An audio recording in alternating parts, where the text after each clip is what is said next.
lemonade.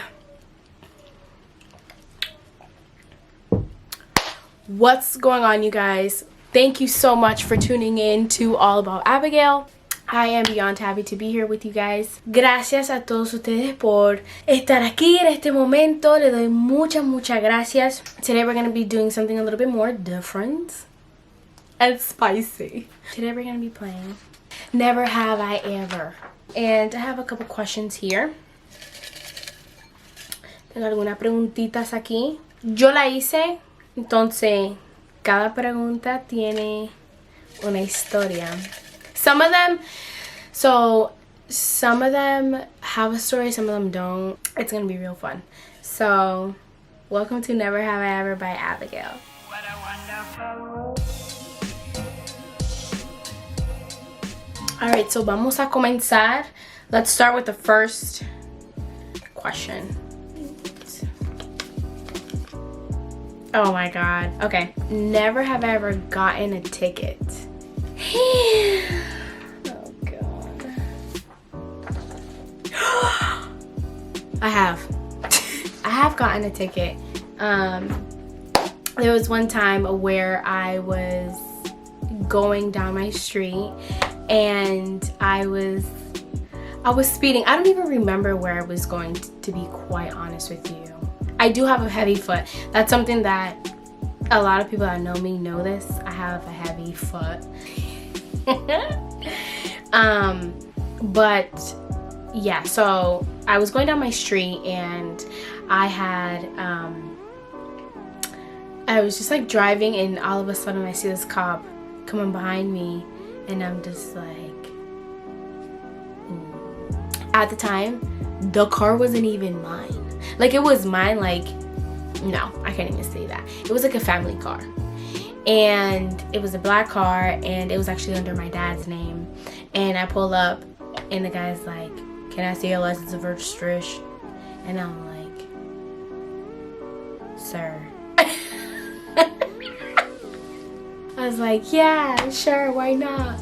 And I'm thinking, I'm like, dang, should I call my dad? Should I not call my dad? And I was like, nah, I'm not gonna call my dad. I'm gonna be a boss. So he was like, okay, so I saw you were speeding. Is there any particular spot you were heading to? And I was like, I don't know what I said at the moment. And he was like, okay, so I see your license. You have a very clean license. You've never gotten a ticket. But today you're gonna get a ticket. And I was like, really? It was like, yeah, but it's not gonna hurt you. It's not gonna affect you. I'm just gonna say you forgot to put your seatbelt on. I was like, you know, I'll take that. So that's when I got my ticket. There you go. All right. Next question. Been arrested? No, I haven't. My God's grace. Because Lord knows. Next question. Tried to cut my hair. This I have. So it's something that a lot of my friends know about me, and just my family in general. I'm gonna be quite honest with you guys. I don't remember the last time I went to a salon to go get my hair cut. Actually, no, I do. It was like 3 years ago. Yeah, it was 3 years ago. The reason why is because I don't really, since I have curly hair and my hair is, I don't know if you can see, but it's very like curly. I don't really trust people with my hair and curly, like, I just feel like people as well. And I can't deal with that. So I actually cut my own hair. I keep my hair up to date. I make sure like it's nipped, it's cute, it's whatever. And obviously I'm not like, all right, let's cut, you know, like, but I do my little ends. I clean them up a little bit, and I just make sure like my hair is good and healthy. So fun fact, I cut my own hair. All right, next up. Been suspended from school. All right, this is about to get real juicy.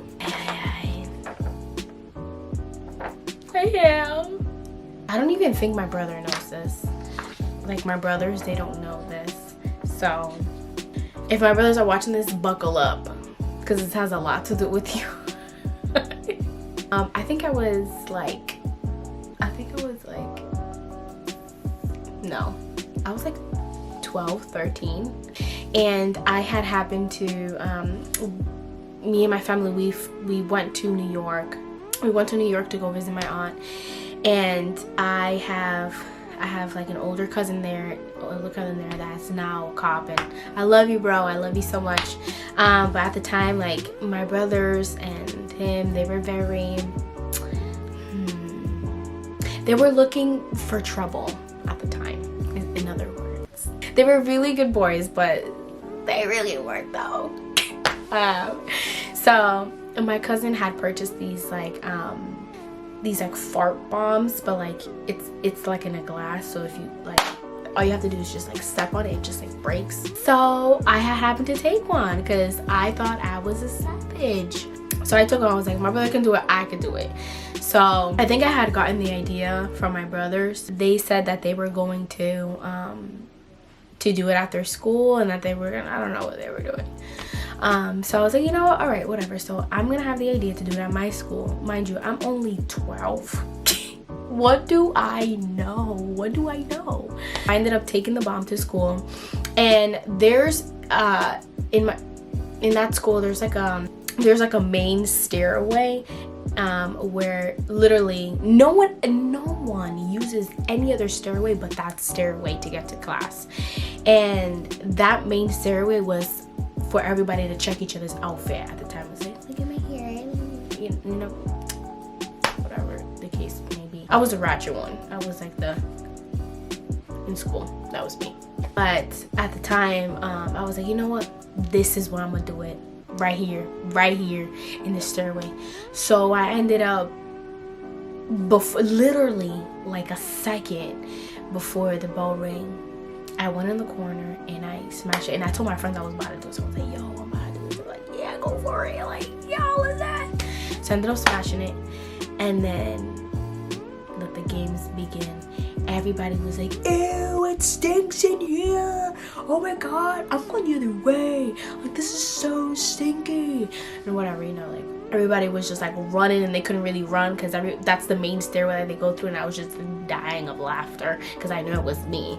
But nobody knew that until the principal was like, whoever threw that bomb, confess yourself or I will find you. I kid you not. I was like, nah, she ain't gonna find me, bro. She pulled everybody. I kid you not. She pulled everybody from their classroom.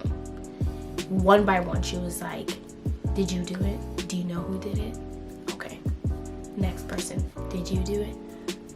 I was like, no, she's not. I heard the rumor around that she was doing that. I was like, she's not doing that. No, she's not. She's not doing that. Bro, she called me by name. I was like, she's like, okay, so I go into her office. She calls me. I go into her office, and she's like, so I heard that that somebody threw the bomb. Do you know about that or whatever? And I was like, what? You know, like, I didn't say no because I don't want to lie. I was like, oh, what you mean? So she was like, what's your name? I was like, oh, my name is Abigail Torres. And she was like, you're a Torres? And I was like, yes, I'm a Torres. She's like, so you're David and Sammy's sister? And I was like, yeah. I was like, all right, I did it. I was the one who did it. I felt like doing it. Okay? I just did it, you know. And she was like, she just looked at me, she was like, were you peer pressured? And I was like, this is my only way out. Yes, I was peer pressured. I'm so sorry. This and that. That was my only way out. She said, oh, okay. No, I get it. Trust me, I understand, honey. You're getting in-house suspension, so I want you to scrub the floors of the stairs that you stay in, because it's all black now after the glass you stepped on or whatever. And I was like, so I went to go see the stairs, and I was like, yeah, I ruined those stairs. So, moral of the story is, I got in-house suspension for being rebellious. Next step. Okay. Never have I ever peed my pants while laughing. Okay. Did you think less? Because I have, actually.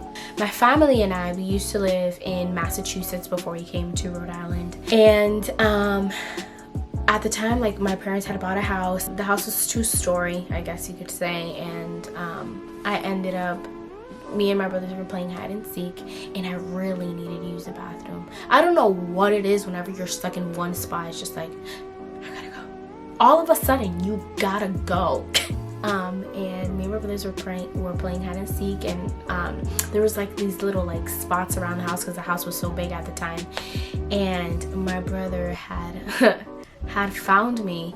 I was hiding in my brother's room, and he didn't even know I was hiding in there. And he ended up finding me, and I yelled and I peed. I yelled and I peed at the same time. And he just looks at me and he started laughing. And I'm just like, come on, man. Well, this sucks for you. I peed in your room. So, yes, I have peed while laughing. Next question. Let's see what this is. Stolen from a store. I have, so let me just say, I was a very rebellious child. No, I'm just kidding. I wasn't rebellious at all, actually. I was very, like, somewhat obedient. I think I was very obedient as a child, to be honest with you. And my parents can tell you. I think, like, seeing my brothers at the time, my brothers are, like, a huge 360 now, obviously. They're grown up, they have a family, they serve in a ministry, like, they're just completely different people. At the time, I did kind of want to be like my brothers because they were the only example I really had. And this story that I'm going to tell you is real funny. And I hope it makes you laugh because to this day, it makes me laugh. When I think I was like 10 or 11 at the time. Can you tell, like, at that age, I was very like, what are you doing with your life? Oh, whatever.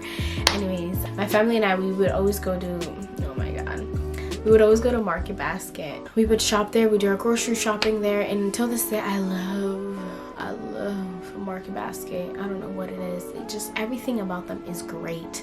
We ended up going there, we ended up shopping, and I needed to do my hair.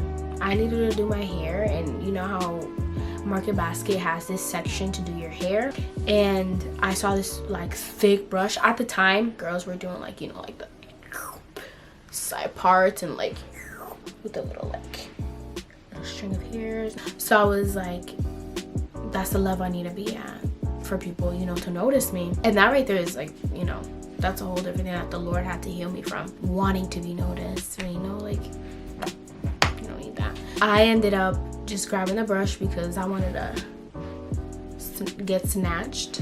I stuffed it in my pocket because my mom wasn't gonna pay for it. I wasn't gonna pay for it because I wasn't working. I was 11. None of the coins that were in the house, there was no coins in the house, sis. But that was really it. So I stole a brush from Market Basket. Tell your friends, tell your mother.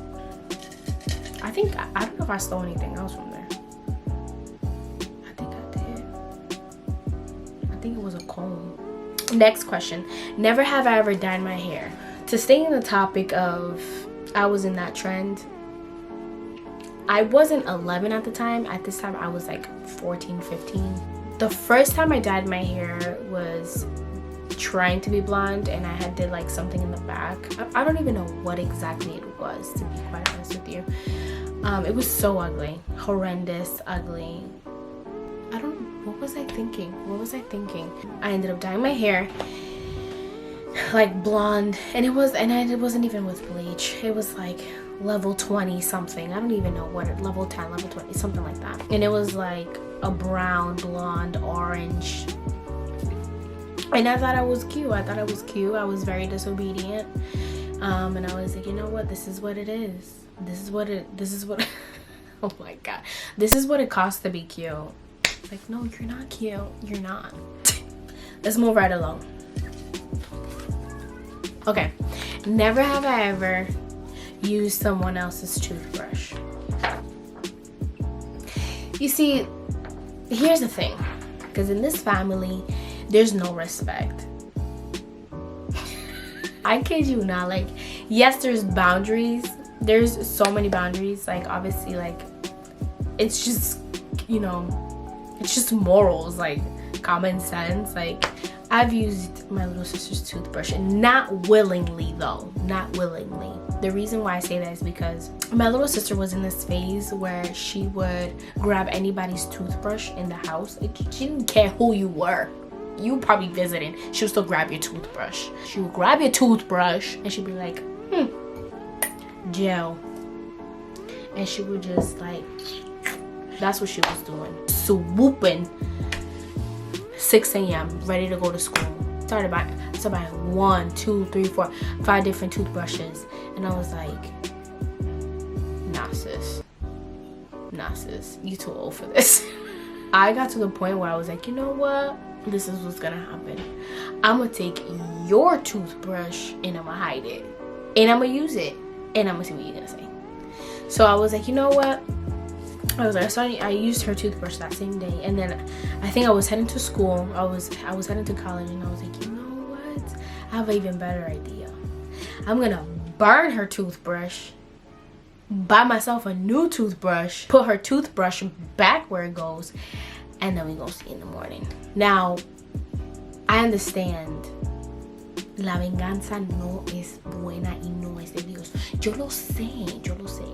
Pero ella me enojó. But it ends up being that we wake up early in the morning and she's like, where's my toothbrush? You know, doing all her thing or whatever. And I looked at her, I was like, where's my toothbrush? She was like, what do you mean? I was like, where's my toothbrush? Where are my toothbrushes, actually? Where are they? And she was like, I don't know. I don't know. I was like, you know where they're at? They're in that little cabinet where the gel goes. And she was like, oh my God, you're so this and this and that. And I was like, so this and that? This is how you're gonna be brushing your teeth in the morning. She learned her lesson. That's all that matters. We actually have one more. This one says, never have I ever forgotten my lyrics on stage. Yes, I have. So for some of you that don't know, I actually am one of the main worship leaders at my church. I actually lead most of the songs, and many times I usually lead the new songs that come out. And many times the songs are not the easiest. Sometimes they have like 5 different verses and 3 different bridges. And I'm just like, honestly, there are times where I stand there and I'm just like, God. And I work so hard for it. And then when Sunday comes and I'm just like, Señor, toda tu sabiduría aquí. For all the worship leaders that are out there, all the ministers that minister and are just passionate about what they do, atmosphere changers, you know, regardless, you know, if you forget a lyric or something like that, dude, just let God do his thing. And it's never about you. It's always about what God wants to do in the moment. So yes, I have, and it's okay. Last but not least, never have I ever auditioned for American Idol or X Factor. I have, actually. When I was like 16, I want to say, X Factor actually came to Rhode Island, Providence, Rhode Island, and I was like, you know what, I'm just gonna do it. I'm gonna audition. And I actually entered the 3 stages of auditioning, but I'm gonna be so honest for those who are watching. I feel like it was kind of like rigged, to be honest with you. At the time, I was 16, I was putting my whole heart there, and you know, singing and I will always love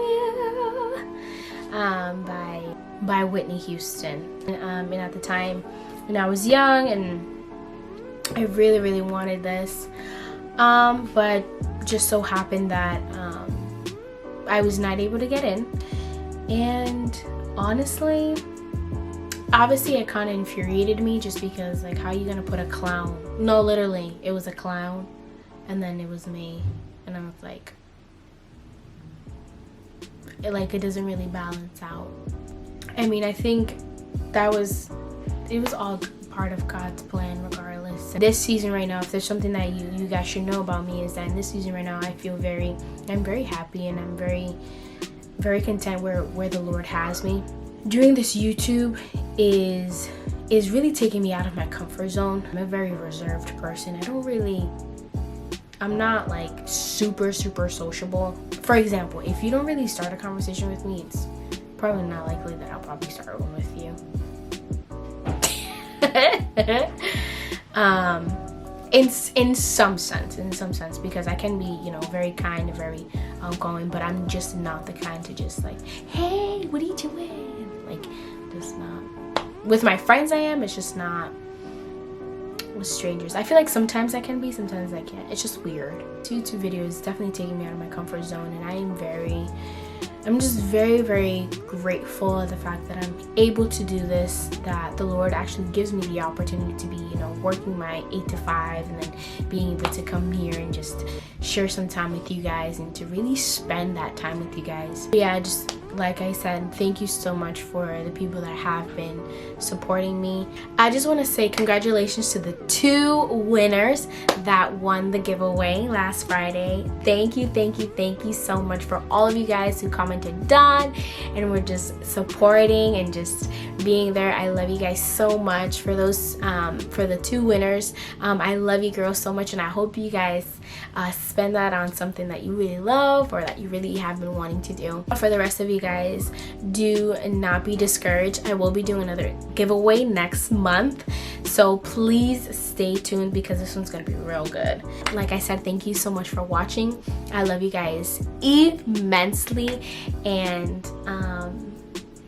don't forget to sprinkle a little Jesus today in your life. Los quiero mucho y son muy especial para mí. Bye bye.